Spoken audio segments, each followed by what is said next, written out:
Okay, we should start. Good afternoon, everybody. Thank you all for coming. It's a bright, sunny afternoon from the east of Singapore. My name is Jin. I'm the Managing Director and founder of 7 Network. So just a short introduction of myself. I started the IT journey back in school in the university where I was almost expelled for hacking. So it wasn't very nice. And then I founded 7 Network in 1992. And in the mid-90s, I was one of the first few that has brought the attention of spyware to the media. I was interviewed and then followed by a few interviews on Heartbleed.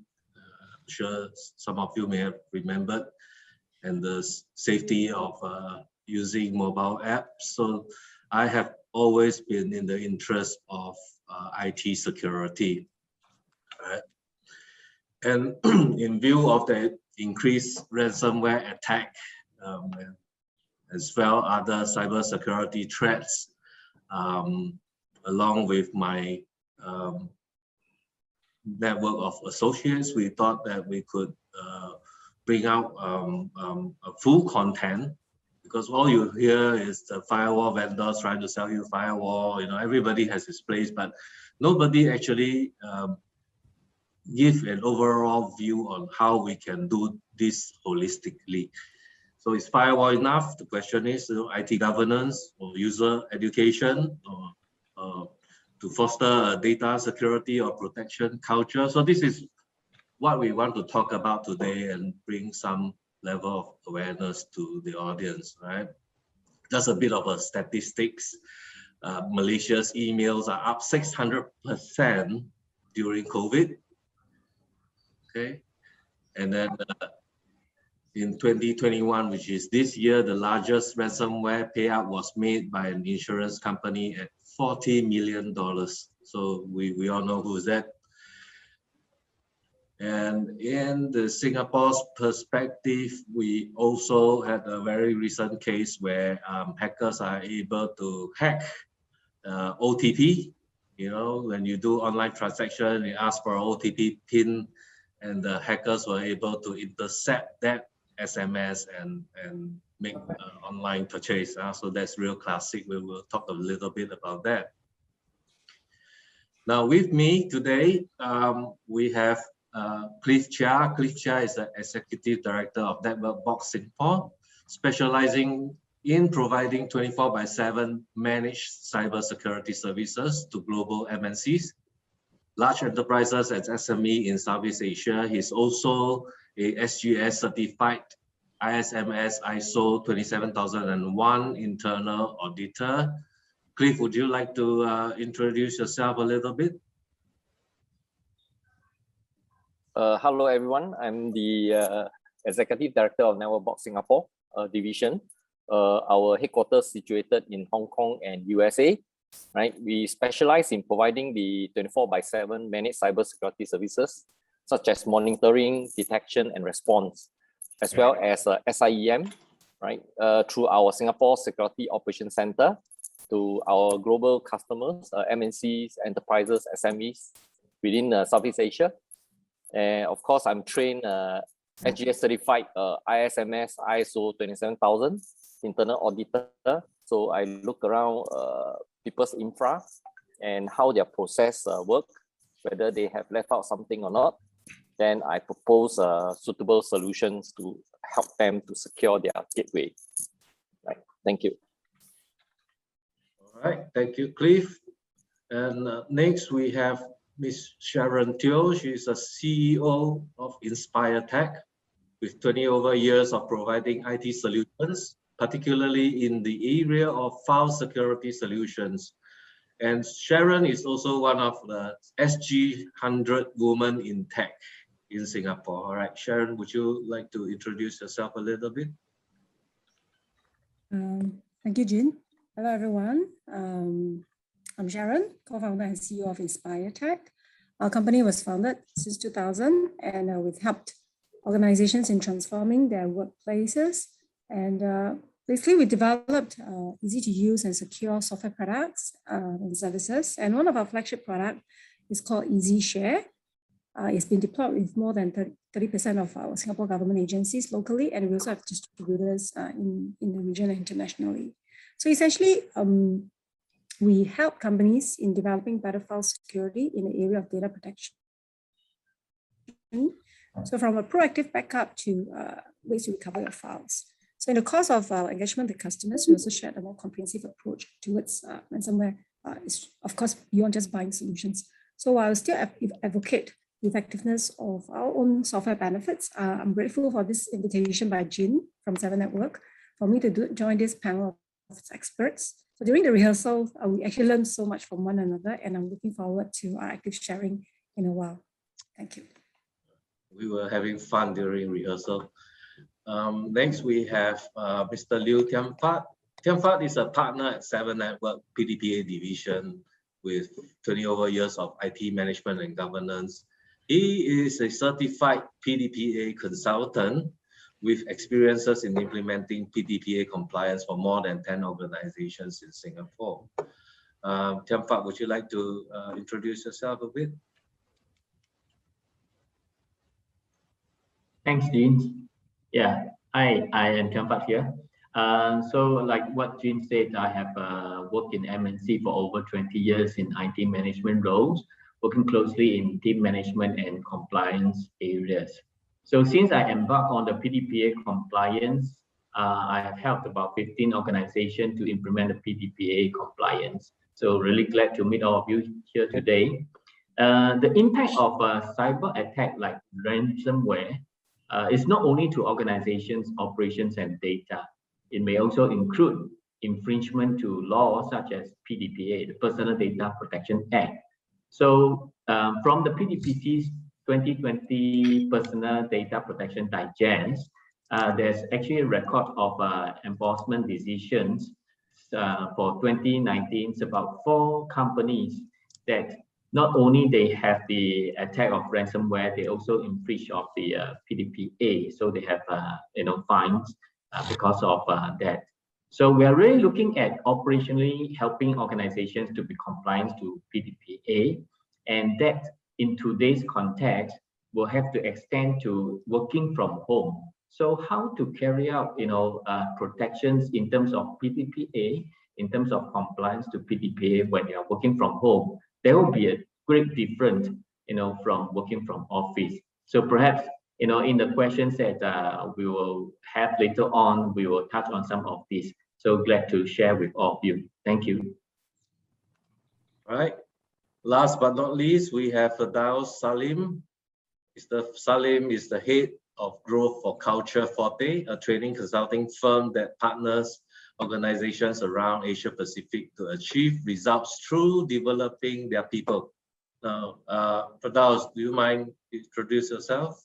Yes, please. Thank you so much, Jin, and yeah, thank you so much for inviting me here. Really honored to be amongst this panel.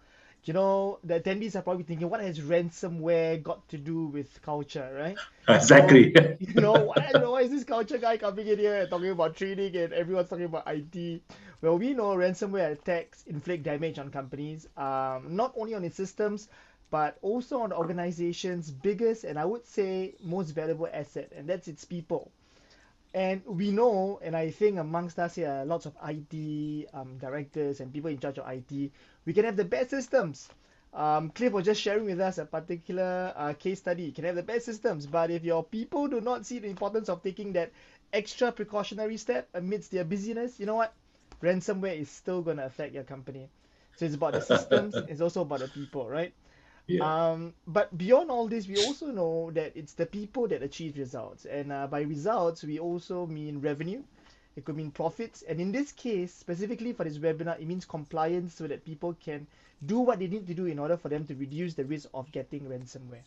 So like Jin has introduced me, my name is Firdaus. I'm the head of growth for Culture Forte. We are a training company. Our work focuses on 3 key areas: accountability, strategy, and culture. But everything that we do is to partner our clients to achieve results, because results, no matter how you want to define it, are the most important thing for a company. It comes from your people. Yeah. So looking forward to having conversations with everyone today. Fantastic. Okay, so we've back to the main topic of ransomware per se, but we are also talking about cyber security threats from the cyberspace in general. First, I would like to ask Chris, how bad or how has ransomware evolved these days?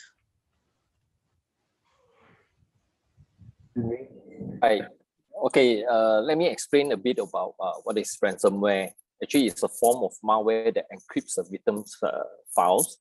Then the threat actors or the hackers would then demand a ransom from the victim to restore access of the data upon payment, right? So users are then shown some instructions of how to pay the fee to get the decryption key, right? So the cost can range from a few $100s to thousands of dollars, or even hundreds of thousands of dollars, payable to cyber criminals in some way of like Bitcoins, you know. So today, one Bitcoin costs you about USD 41K to be exact, around there, right? So how people may caught with ransomware? So it can be of different directions, like it can be directly from your gateway internet, right? If you do not have security in place. So like Jin say, now the people are attacking the IPs, you know, it's through botnet drones, we call it, right?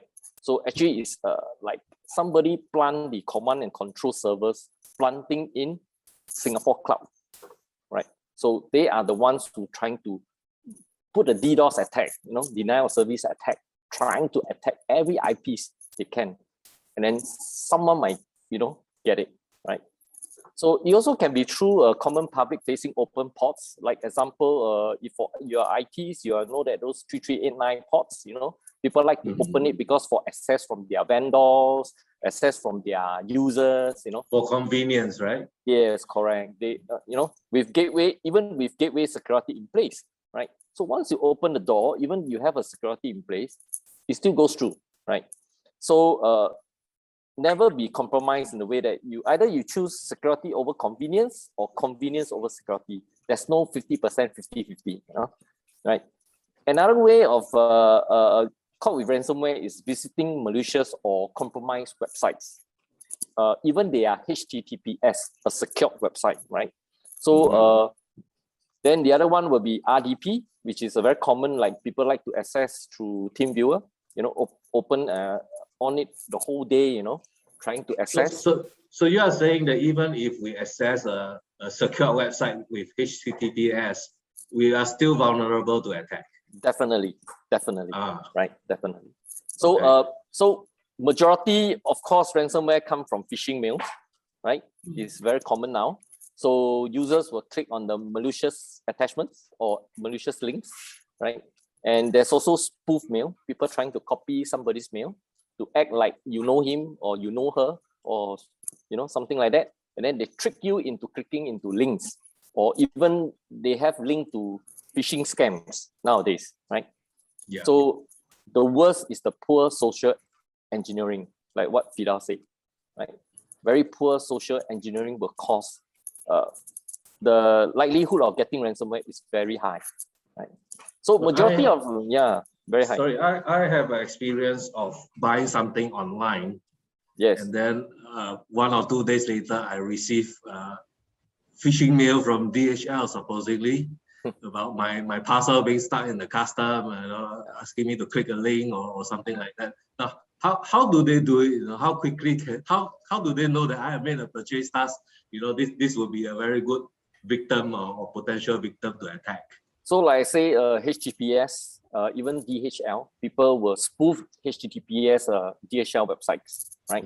They somehow already have drones or servers in the country itself where DHL hosting the websites, so they can spoof it. So they know about all the information who went to DHL, right? Okay. So they'll come to you, right? Even you went to, let's say example is a real case. I went to China 2 years ago before COVID. I went to exhibition. I just put my name tag. The next following day, I received thousands of Chinese emails. Just a name card. a big exhibition in Shenzhen, right? So thousands of people trying to email me or try to scam me or spam me, whatever, I just delete off, right? So majority of ransomware is coming as a Trojan downloaders, right? Or links in basically emails, right? So the emails will contain something like, contains a attachment, contains a downloader. So the malware itself is downloaded using the HTTP or HTTPS protocol, right? So it's very vulnerable. So if anyone click on the malicious link, example, the malware itself will send a signal out to the hacker to plant a ransomware in. He will say, hey, the door is open, the window is open, the port is open, something like that. So once they plant in the ransomware, they will swim inside your network or device and find whatever files you have and encrypt it, right? Then they will send you a message, ask for ransom. That's how it works, right? So, I mean, last year, government do a survey, there's a 154% increase of ransomware. Okay, among big organization to small SMEs, right? So, so the small SMEs are vulnerable. Very, very, yes. Okay. Yeah. Well, I also come upon dark web, where can you explain to us a little bit more about what dark web is about? All right. Okay. Dark web is a place where the hackers trade data, do trading, right? So a lot of data like domains and email domains or website domains is already appear in the dark web or dark site, right? So in fact, when you're using internet, probably the www dot is about 5 to 15%. The world are using that. So imagine it's an iceberg. You're on top of it, but below of the iceberg, deep in the sea, 85% at least are where the hackers trade all the information. They even sell data for just $5 or $10, right? Imagine I have a tender project for $2 million, but it appears that my data was sold in the dark web for just $5. Is it worth to lose it? So get protected. All right. So when an organization is hit by ransomware, for example, a huge loss, right? All the files will be encrypted. So what are the tangible damages? Probably they will lose all the data. Cost a lot of money, right? Yeah, even you pay ransom, you still get back not 100%, maybe 80% of your data back. Even after you pay? Yes, correct. Okay. And then they will release a bit by bit, They release 20%, they ask for another amount. They say, I give you another 40%, you pay another amount. So in the last, even you pay the 100%, he asked for a few times, you will still not get 100% back data. So are there cases where a victim paid for it and not getting any data back at all? Yes, they are overseas. I heard news from the big organizations, they paid. I think they are worried they lose some very important data. But in Singapore, our government tell everybody not to pay, or the security experts in Singapore will tell everybody not to pay. You must have some kind of backup disaster recovery solution to have a backup of your data in case you get ransomware. Now there are also the intangible side of the damages. I think probably I would like to throw this question to Firdaus. What do you see as intangible damages that caused by all these attacks? Yeah, thanks, Jin, and rest of the other speakers can chime in also as well, because thankfully I've never been under brunt of ransomware. Because I got you guys to always consult ask questions and imply free advice. But yeah, some of the things would be low team morale. That's number one. Revenue loss leads to a lot of things. Ransomware gets all the managers in a flurry. Every time will be everyone, in the local Singapore lingo, everyone will be kanchong. Unclear priorities across the team will happen. Who's supposed to handle what? And then there'll be a mission by which who is actually supposed to be blamed.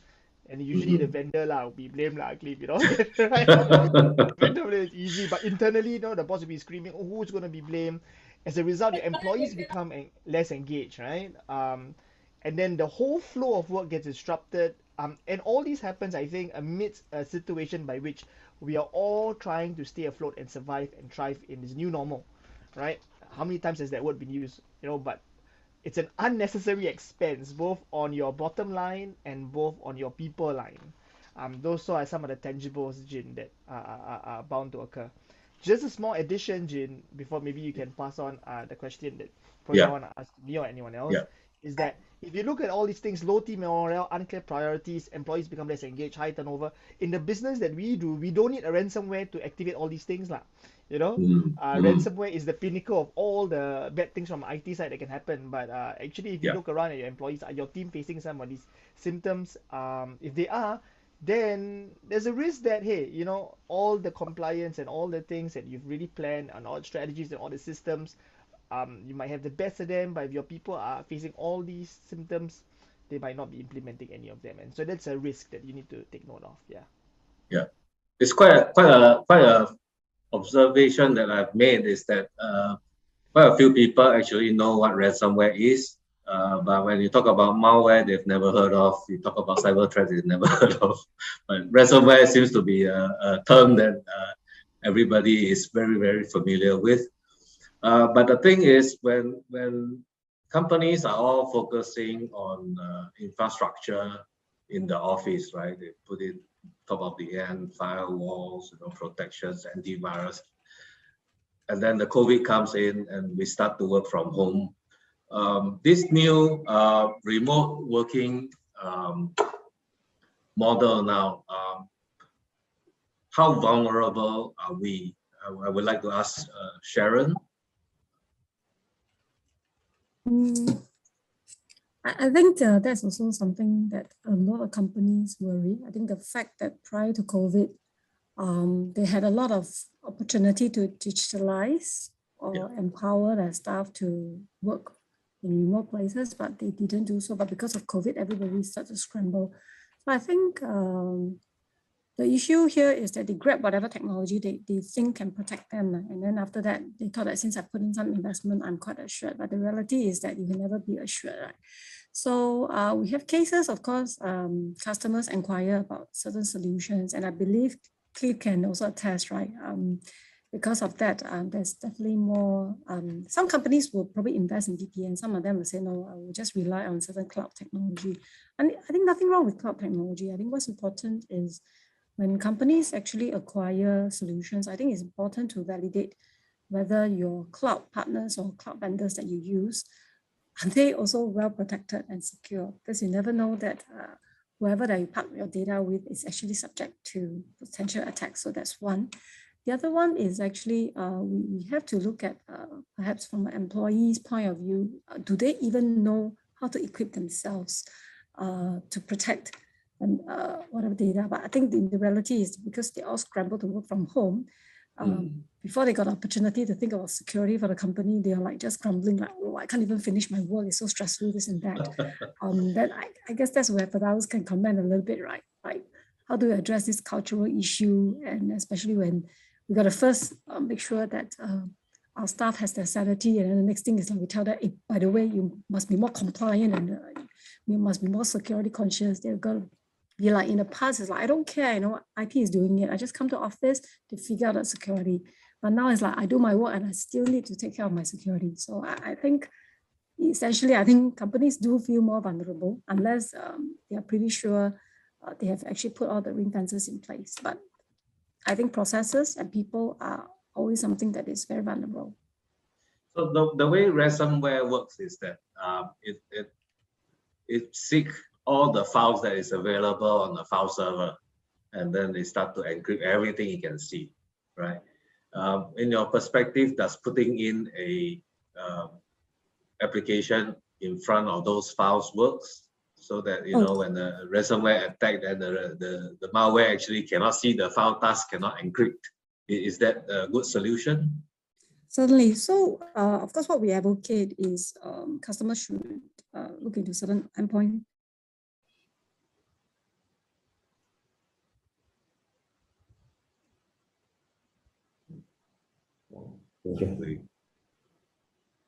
Due to the internet congestion, I think we lost Sharon for a little bit. I'm sure she'll come back within the next 5 seconds.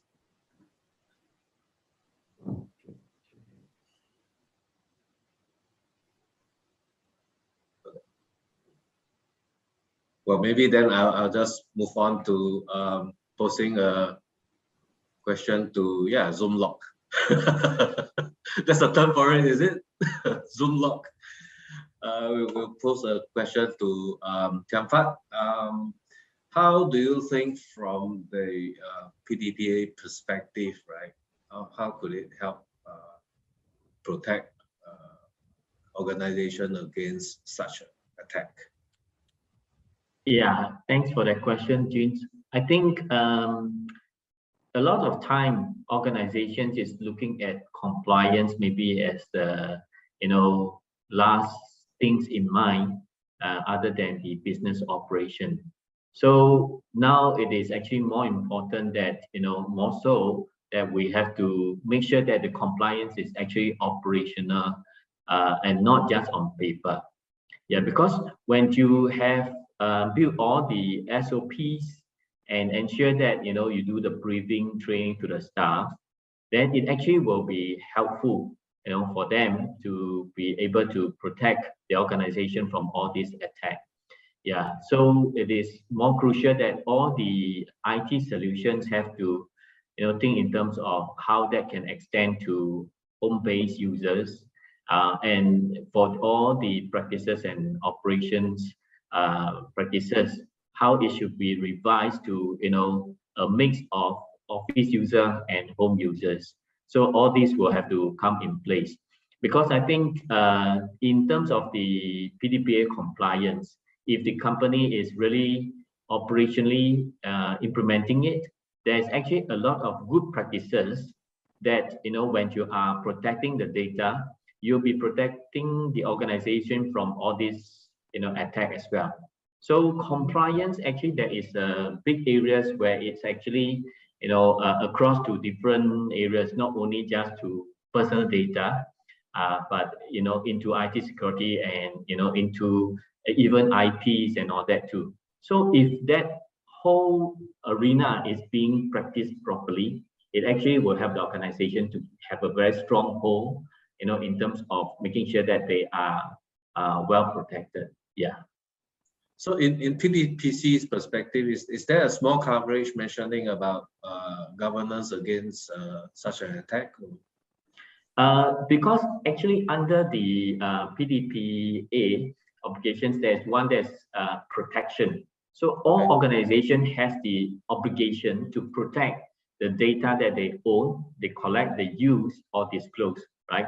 And so in the past, actually, the majority of the breach is under these obligations. A lot of companies didn't do enough to implement protections of all the data that they have. So the protections could be in terms of technical, which is the IT solutions and the encryptions and all that. It could also be administrative. So the people who are actually running all the operations in terms of the processes, how well they are trained to make sure that they are password protecting the sensitive data, they are communicating only to the right persons, they double check before they send emails to the right persons, not to disclose unauthorized to unauthorized personnel and so on. So all these are actually good measures that they should be in place. I see. Okay. Yeah. Well, Sharon is back. We're back to you on how we can put application in place in front of those files that we are using it. Yeah, so sorry about the interruption, but anyway, yeah, talking about file security, really, what are some of the ways like you implement something like an endpoint file backup? So we do provide solutions to allow people to actually synchronize their files to backup into the corporate backend. At least for end users, sometimes they do a lot of things and they put their files on the PC. We just make sure that all these are actually synchronized and we have versioning controls and things like that. And another point is when really a ransomware do attack, then we look at ways that, from your company perspective, we can actually help you to recover the files. But besides that, I think like Tian Fat also mentioned a little bit about how you actually get your employees to practice certain discretion in the process when they actually share files. So what we also do help our clients and partners in the sense that we actually provide ways to actually get people to get a hang of, when you send files out, instead of just sending email and then there it goes, you lose your data.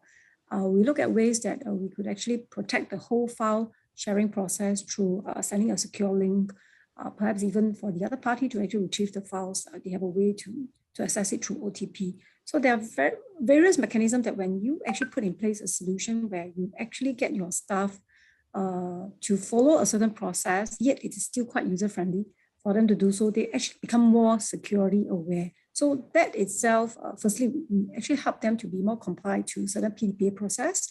The other thing is we also develop certain working habits and awareness when they do their things. Whereas if you actually just give your staff the ability to just send data through emails and all that, then they don't see themselves being vulnerable in the past. But when you start implementing system where you put certain security measures in place, then they become more aware. I see. The thing about the misconcept about a lot of organizations that are pluralized is they try to put in top of the end firewall, and that's about it. My perspective has always been equivalent to a CCTV. You put a CCTV in your company and there's no one watching over it, and when your company is being broken into, by the time the havoc is already created, it's too late, right? So Cliff would probably be advocate of more of a managed cyber security. How do you guys do it?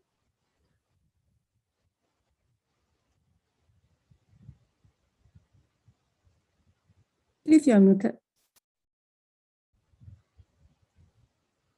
Jin, can you repeat your question? How do you guys manage cybersecurity?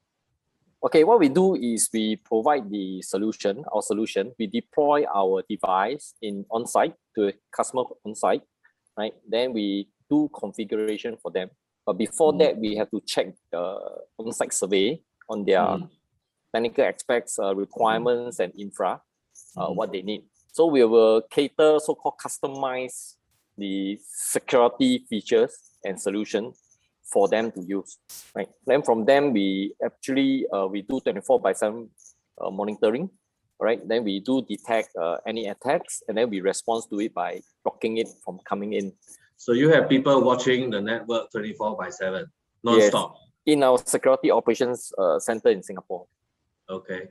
Yes. And once the threat is detected, what do you then? Our protocol is once it's suspicious, not even malicious, we straight away do a block. Unlike to our other competitors, they let them come in and then try to mitigate, which is too late. So our protocol is very robust in the way that we stop first, then we talk later. So every single time you detect a possible threat, the firewall boxes are updated almost immediately. In real time, yes. In real time. So you probably be like doing a few thousand updates a day. We do about 30,000 on average signatures a day. A day? Yes, a day. So what we do is when we do a block, right? We send it to our so-called data center to do a signature creation, and then we push it out and push it to the customer on-site hardware, as well as to the global customers. And then at the same time, everybody have the latest patch. Within 3 to 45 seconds, we do it. Okay. Yeah. Okay. Right. All right. So with that, I think we have built like a good parameter defense against the threat. Yes. And then we would have good applications to try and mitigate or control the use of the files, right? Yes. Then we have a good policies to govern, but always the case where organization throw in so much money into doing all this, and people are not doing it. Correct. So back to the house, how do you get people to do it? How do you get people to follow that damn instructions? If I got like a magic pill for that, right? Wow, I tell you, like, you make lots of money, right? Like the Matrix coming out. Well, a couple of things I probably want to kind of engage our audience today, all the participants in today's webinar. If I want to ask this question, you don't have to answer it. You just have to answer it yourself. Are your employees or your colleagues, are they responsible? Okay, so just take about 1 second to kind of think about it. Maybe you think they are not, but most of you would say yes, of course, right? The truth of the matter is that in most organizations, if you ask this responsibility question, everyone's gonna say, hey, yeah, my people are responsible. They don't intentionally want to cause harm to the company. It's not like they purposely want to, get ransomware into the company. So, if I say increase the levels of responsibility in your company, right? It's only going to backfire because your colleagues and your people are going to say, but yeah, I've really got responsibilities. It's really been specced out. There's a system for it. But organizations can still be responsible, but can still lack accountability. So like what Tian Fan has said just now, accountability, mentioned accountability many times in Pdpa, and I'm sure if you engage with Tian Fan like I have, right, he can share all kinds of stories by which you got systems, you got process, but there is definitely no accountability. So a company can still be responsible, but they still might lack accountability, right? So when a company has got responsibility but don't have accountability, it is like this. That's not my job. That is that person's job, IT person's job. I thought you had it. I thought it's your responsibility. I thought it's your problem. I thought it's you just tell me what to do, right? Never mind. I just cover my trail. I made a mistake, but I don't want to open up and tell my boss. Maybe I open an email which I'm not supposed to open. So Never tell your boss. Never tell your anyone, boss. Yeah, in hope never that tell it your will boss. disappear. But who could blame that lady or that person, right? Or the guy, right? Because his job is at stake. But all these things are what we call symptoms of a lack of accountability. I'm not saying your employees and your colleagues are not responsible. They are responsible. We are all responsible, especially during this time. But accountability is a culture piece. So how do you create that culture of accountability? So Jin, that was your question, right? So I'm going to give you two simple ways to do it, and all of us can do it. You all might say, so simple, Firdaus. Yeah, but simple doesn't mean easy lah. I'm sure our IT security experts will also kind of agree with that. Simple doesn't mean easy. First one is to ask this interesting question, which is, what else can I do? Right? What else can I do? Starts at that. As a person or as a management? As a manager, right? What else? As a manager, okay. Yeah. Cliff mentioned that a lot of these attacks are social engineered. So perhaps the IT manager can sit down and say, what else can I do to prevent the attacks that is going to come from social engineering? Should I have regular communication? Should I have the huddle sessions? Should I make it easy and okay for employees and my colleagues to kind of tell me about problems? And how can I make it easy for them? Right? And you'll be amazed that when you ask yourself, what else can I do? You give yourself permission to think about from a people side, right? Of course, when we work with clients, we go a lot deeper into this. We facilitate the entire process. The second one is what happens when it's already happened. Malware, ransomware, whatever it is. So here's the second question, right? Instead of saying, how did that happen? Ask yourself, how did I let that happen? Even if you're not the IT manager, right? Even if you are not involved in the ransomware, even if you're a colleague and say, oh, that lady, just open ransomware, well, you should ask yourself, how did I let it? How can I help? How could I have helped? Could I help by giving out daily reminders? As a manager, could I just given a WhatsApp reminder every day or every fortnight, whatever it is? So instead of saying, how did that happen? Ask yourself, how did I let that happen? Now, in the work that we do to build a culture of accountability for our clients, Jin, we start with these two fundamental questions, because if you want to build accountability and you want to be responsible at the end of the day, especially if you're a manager, CEO, or director, it really starts with you, right? So yeah. So in your experience or in your dictionary, is there such a word, incorrigible or totally hopeless people, that you can just never talk sense to them? They will never comply with you. That's a very interesting question. I would like to say the people development business, Gene. So we like to develop people. But hey, I mean, that could be a question. I'd like to hear what the audience thinks as well, from a people perspective. Maybe I chime in a little bit about a recent incident. I mean, I'm quite happy. What I notice is, even for a small organization like what I have interns. I also have, a few months back, just 2 months ago, I have some interns And out of the blue, they never talk to me. And then they just ping me and say, hey, Sharon, I think you didn't send us this message. And when I got it, and then another staff did that, I think all in all, I received about 5 different chat messages coming to me or even emailing me and say, hey, Sharon, I don't think this is from you. And straight away I say, hey, no, this is not.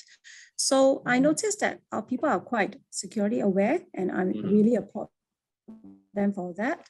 And what I did was, upon receiving the first 2 such queries from the staff, I immediately informed my operations manager, and straight away we crafted an email and distributed the whole company. But we also I kind of like put a pat on the shoulder and say, hey, thanks for these staff for alerting us, because it kind of shows that our employees are encouraged to be alert. And when they are alert, they don't have this like, this is not my problem kind of attitude, but they really go out and share with us, and they don't mind like reaching to the CEO to say, is this from you? There's no fear for that. So I think having that culture to allow people to bring forth very openly, there's a potential threat, even if essentially it's not a threat, but the awareness, and you celebrate that, I think it's one of the path to develop a culture to prevent and to defend yourself against all this ransomware. Yeah. Karen, you said it so much better than me. All right. Well, for us, you've mentioned about accountability. What about Tian Fat? On the other hand, what are the liability? Probably from the HR's perspective, right? What are the liabilities of every person in the organizations when it comes to cyber threat kind of thing? Okay, so I think the liability here will probably be that because the weakest link in the organizations will be the threat. So you have to make sure the awareness is created throughout the whole organizations. Everybody needs to be involved. But however, it is very important, and also I think it's effective, like what Sharon has shared the experience, that the management actually demonstrate a very strong support to the whole culture building of the compliance. Yeah, if the management is really walking the talk, then people will see that, hey, even our CEO is doing that, and so we must do it. Rather than the CEO or the top management, they only tell us to do it, but they themselves, they are not compliant. They are doing all the wrong thing, right? So that will be the worst case. So I think the liability is actually to everyone. And like, I like to share the accountability piece, like what Pdpa says. So from PDPC, they're talking about the responsibility in 3 Ps, the process, the policies, and the people.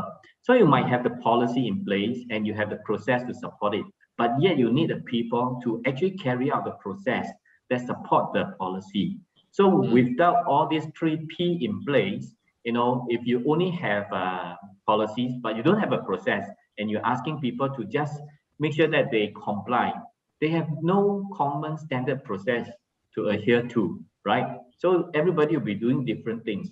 That won't work.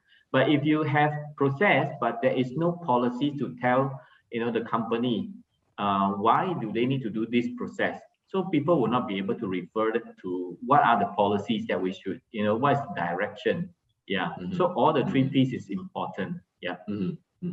Just to add a point, right, Tian Fat, what I noticed, like for SMEs, all the more they are more vulnerable and finding it difficult. It's because it's not that they don't want to develop the people, but they simply have no time.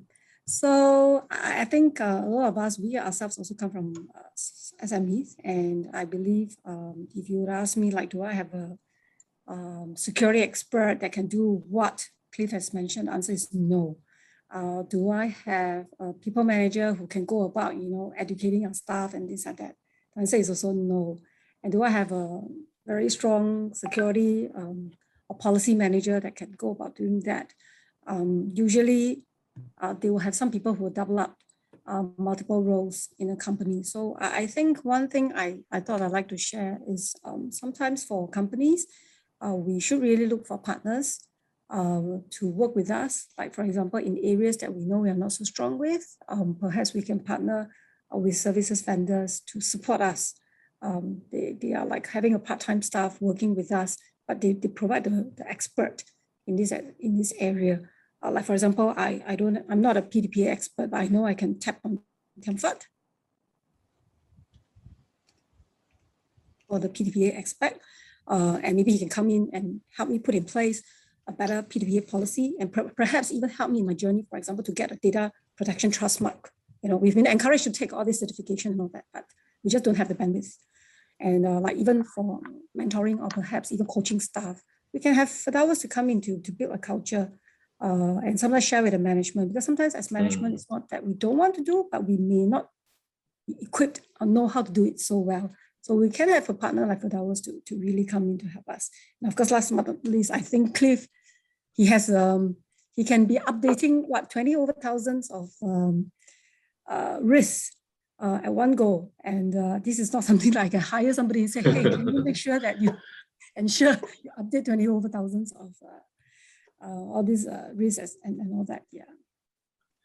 I mean, this is just something I like to share from a SME perspective. It's something that I thought we must really, like as a management, put the money where we said, right? So for example, like if I really say I'm serious about this total defense, right? And I can choose to hire, but we know talent is quite an issue here. We can't have a security expert sitting in an SME, but usually what we do is we partner with people like Cliff or even Jin's company to see how we can look at a total defense to our infrastructure. I'm going to bring Mr. Jonathan Austin online. He has posted a couple of questions, but I thought I want to hear from him live. Is Austin, is Jonathan around? Yeah, I'm here. Hold on, let me put on the camera, center of attention. Okay, thank you. Yeah, so the question was about just managed security services. Really, what does it mean? What does it cover? Is it firewall? Is it other endpoints, right? IoT and so forth, right? Because we're having loads of devices connected to our networks these days. So I wonder, what does that mean in relation to defending against ransomware? For managed security services, there's different kinds of, different companies have different offerings and services. For us, NetworkBox is more on gateway security, which provide the so-called managed real-time firewall, our own proprietary firewall, and also as well as our unified threat management software features.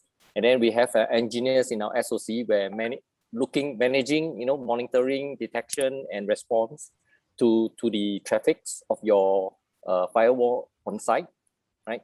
Then anything in breach or any even malicious or even suspicious traffics, we will do a block. If let's say one of the so-called device is infected with a virus or malware trying to contact the threat attackers, we will actually contain that device and then alert you in the form of WhatsApp or even email and phone call to tell you that this device is actually infected with malware. Please use your endpoint security, which you have in the device, to do a full scan and then to clean it off, right? So this is how the managed security service provide different area, I can say. Some manage, in short, MSS, they provide from gateway all the way to endpoint, even mobile security, right? But for us, we are only at gateway perimeter security, which provide the firewall and manage your firewall for the organization. Right. So in terms of features wise, we have a lot to say. I can send you more info if you wish to know. Or Jin itself, he also has all the features available to let you see what kind of features we provide for our firewall. Well, the fundamental thing we see is that there's no point putting a piece of equipment when nobody is watching over it. And if you're gonna get like 1 or 2 updates a day, it's definitely not going to meet that dynamics of hackers these days. So definitely, if you can find anything that will give you, a 24/7 surveillance and a constant update of of your firewall, then I think that is a good protection. All right, Jonathan? Yeah. Okay. So responsibility, whose responsibility is it? Like when you're signing a service agreement, how do we assign responsibilities to the management of the security services? I think that depends on the individual SLA you have with the vendors that's providing you that service. Yeah, we have the SLA. We can send to Jonathan to take a look. Yeah. Yeah. Okay, thank you. All right. Next, I would like to bring Mr. Bob Chia online if he's around. Bob, you posted a question in the chat. Would you like to come online and ask the question? Bob is not around.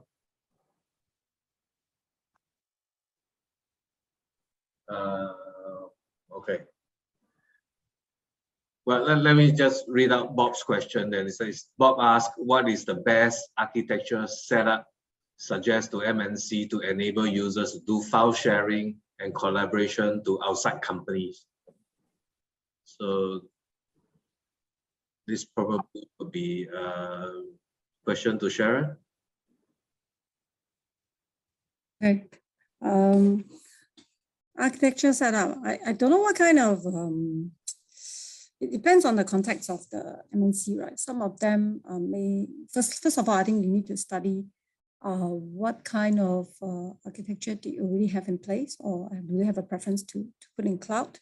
And also we have to look at the sensitivity of the data that they're dealing with, and what kind of third parties they're talking about when it comes to sharing. So between sensitive and less sensitive data, we do actually also help our clients to review their data policies. So in a way, I think with different type of data policies and also with different type of infrastructure, we will of course recommend different types of architecture. In this case, of course, when it comes to file sharing, like I mentioned earlier on, there are ways where you can do maybe a secure link whereby you actually provide a one-time PIN for the third party to actually access the file. And on top of that, you may even further encrypt the file before you send it to them. So we also have cases where we come across customers when it comes to trying to protect their data. They look at ways to perhaps only just give a view-only access to people outside the organization. So there are various use cases, and I can't quite understand whether Bob's question, I can have answered his question, but again, my point is there are just so many ways to get things done, but at different point in time, we will talk to clients to understand their security tolerance and also the type of documents they are sharing before we recommend the best architecture. Yeah, thank you. Okay. So in terms of data governance, right? how can from a PDPA's perspective, how can that help in governing the use of data to make sure that it is not vulnerable to external attack? Yeah, Jean, I think that question will be directing to me. So yeah, yeah, I think first of all, a very clear-cut access control will be important in the organizations. Actually, especially in SME, a lot of times we have people who are multi-headed. So, someone working in HR might also be in charge of, part of admin, and someone from finance may be working a bit on IT and so on. So a lot of times we have a crossover, but, there is a potential risk there, especially, if there is, a risk of not segregating the, duties, because there's, some other risks as well. So the first thing is the organizations need to really look at how their access control is being in place today, review that, and see whether there is any conflict, and to ensure that there is a stricter access control to build in. Yeah. And then the second thing is also, I think, in terms of best practices, whenever there's any file sharings and all that, especially for any sensitive data, we are talking about NRIC, medical information, or financial information. Those are sensitive data because the impact and harm to individual if the data is being breached, it will be higher. So for those informations and data, whenever there is any disclosure, it has to have a proper or a stricter procedures in place to ensure that you double check you are sending it to the right person, you are disclosing it to the right person. And the key thing here is that because with current situation, a lot of us work from home, we are multitasking between our personal life as well as the office work. So a lot of times, you are juggling among things. You might be doing the wrong thing, and you might not have catch it. So especially with some automations like emails, when you're typing email address, right, you will do an auto search. If you are not careful, the surname could be wrong. So instead of sending to Anthony Austin, it's sent to Anthony Out, right? And then it just end up to the wrong person. So to me. Yeah. So we always have to ensure that there is a good practice that is being communicated to a team to ensure that everybody is doing the right thing the right way. I'm back to that accountability thing and liability, right? In the eyes of the law, would an individual be held accountable or liable if he or she is the one who causes the breach? Okay, in terms of the revisions of the Pdpa, so in 2021, so this year, February, so the new revision has came out.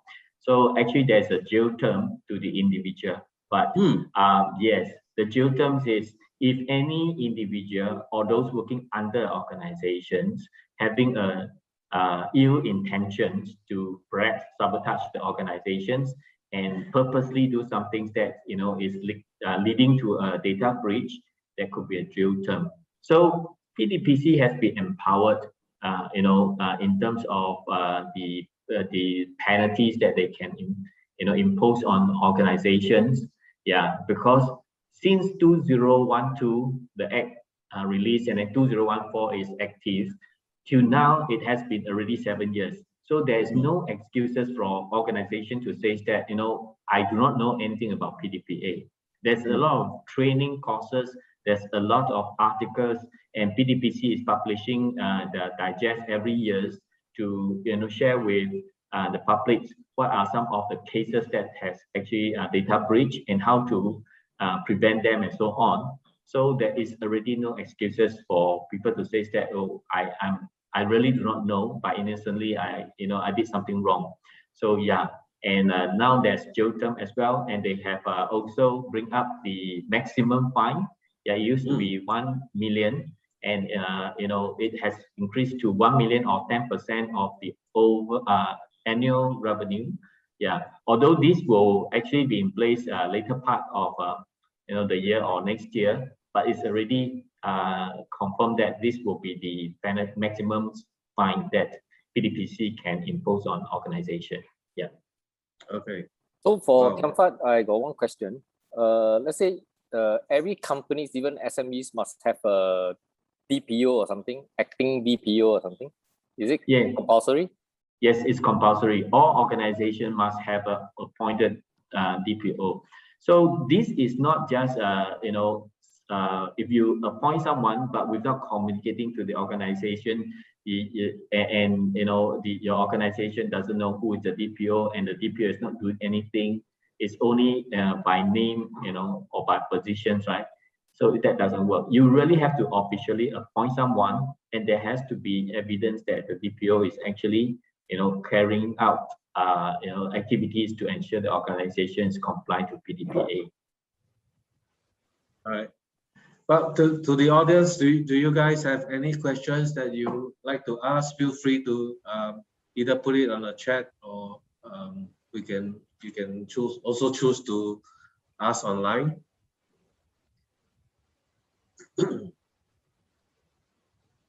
In the meantime, I would like to just go back to Firdaus again, because I'm still not very convinced about how we can make the undoable doable. So is there any other tips and tricks up in your sleeve that you can, let us know? Oh, yeah.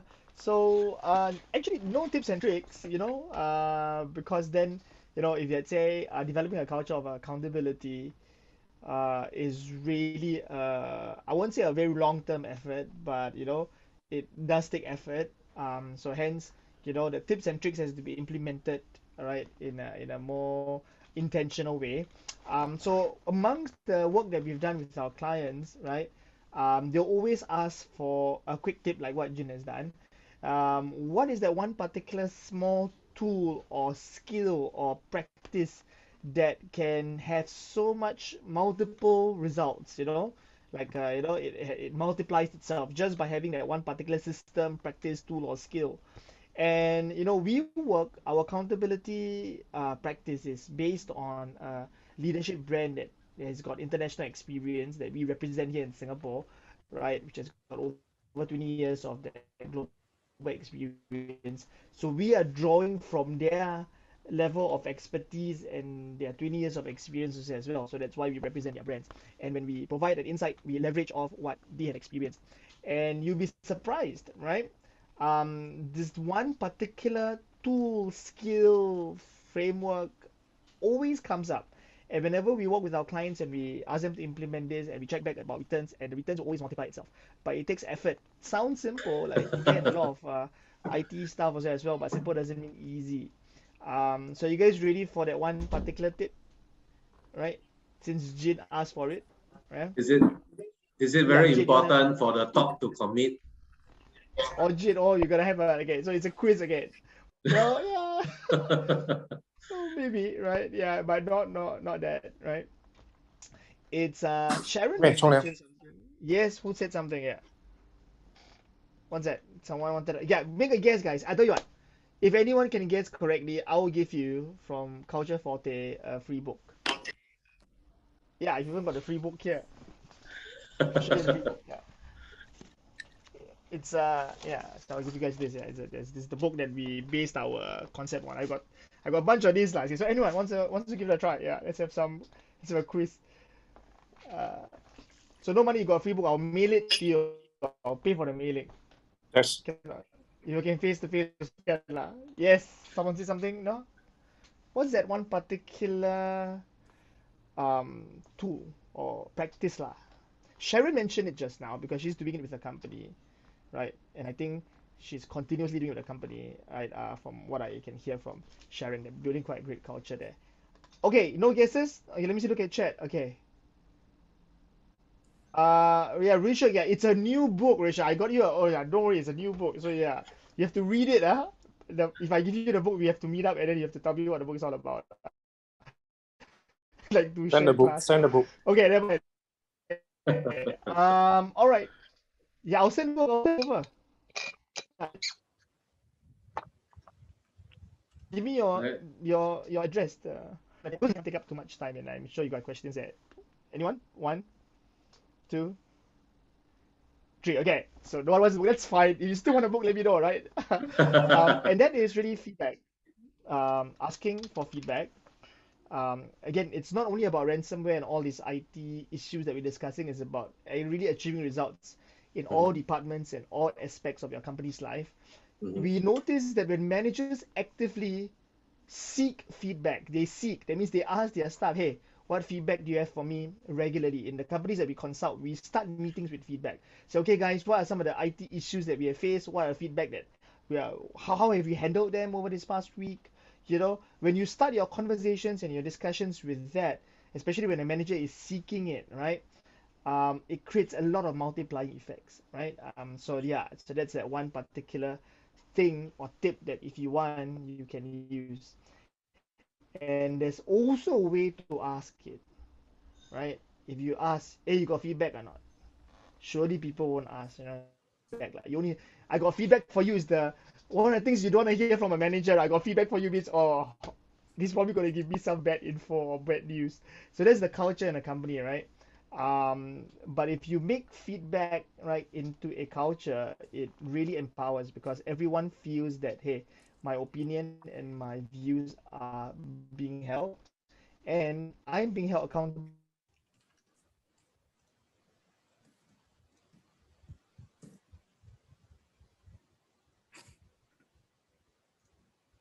We lost him again. The manager is being held accountable because the manager is Oh, you're back. We lost you for 15 seconds. Oh my god! All right. Sorry. I Well, said we about have. 15 seconds. Well, I'm going to put in But the anyways, last question for yeah. for the day, which is about secure mobile devices. Is there any secure mobile device solution to reduce exposure, especially for the BYOD kind of work environment? Anyone have any good idea on how we can address the BYOD issue? Not bring your own drink, bring your own device. This is not a restaurant. I think there are various ways, right? Some companies, I think, if they can manage with MDM solutions. So there are actually many MDM solutions in the marketplace. So I think I saw one of the audience has kindly shared, even Dell provides that as well. And the other one is for us, I think what we do is we actually allow our users to also access their files securely on their mobile devices and also allow them to interact on the PCs. But I think what we did was we also put in place like certain kind of MDM process whereby you can actually erase data if you notice that the device is potentially in breach, or maybe it could have been lost and been reported. Well, actually, while before Jean was moving on to this question, I thought, well, that was on the topic about feedback and all that, about raising the awareness of security for staff. I think it's important that, you know, some companies, they have a chat channel. I mean, for us, we do have chat channels for our staff. So we share all kinds of things, right? We do share interesting news. And actually, we share quite a lot of, we sometimes do share competitors' news with our salespeople, but we have a chat channel where this is not expensive and difficult to implement for all our staff. And sometimes as management, we actually share security threats and awareness to the chat group. And we have done this a couple of times. Is it myself, my ops manager, my co-founder? Maybe because we really care about the company, and at the same time, we are very security aware. We have a tendency to find some news like, hey, this thing seems to be a threat. We want staff to be educated. Sometimes if I came across certain things that look like I almost got tricked, like you say, phishing email and all that, I actually take screenshots and I drop my email to my staff, all staff, and then I educate them that please be aware, these things look very real. Whether, I mean, before we knew DBS was always the target company for phishing email, we already start informing the staff like, do not, you know, this looks like a legit DBS email, but it is not. So I think if for SMEs, you can start developing simple culture like that, it actually helps to develop that awareness, like what Vidal said, as a leader in the company, you actually show an example that you care and you understand, and you want your staff to also be aware. Okay. Well, all right. I think we have given some overall perspective on, you know, how a total defense against threat can be like, you know, from the hardware software perspective parameter all the way to putting in place policies to govern, and then how do you foster a company culture where everybody will follow that policies. All right, well, with this, we're going to end the session. Thank you, everybody. If you can scan the QR code, you know, for a bit of kind feedback to us, see how we can improve, or if this session is helpful. We'll be happy to hear them. Thank you all for your time. Have a good afternoon.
I silent my handphone, but I forgot to silent my office phone.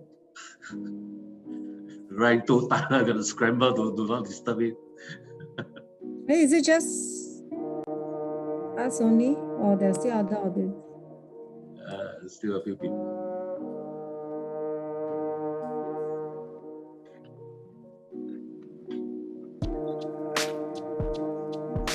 Thank you, everyone. Bye-bye.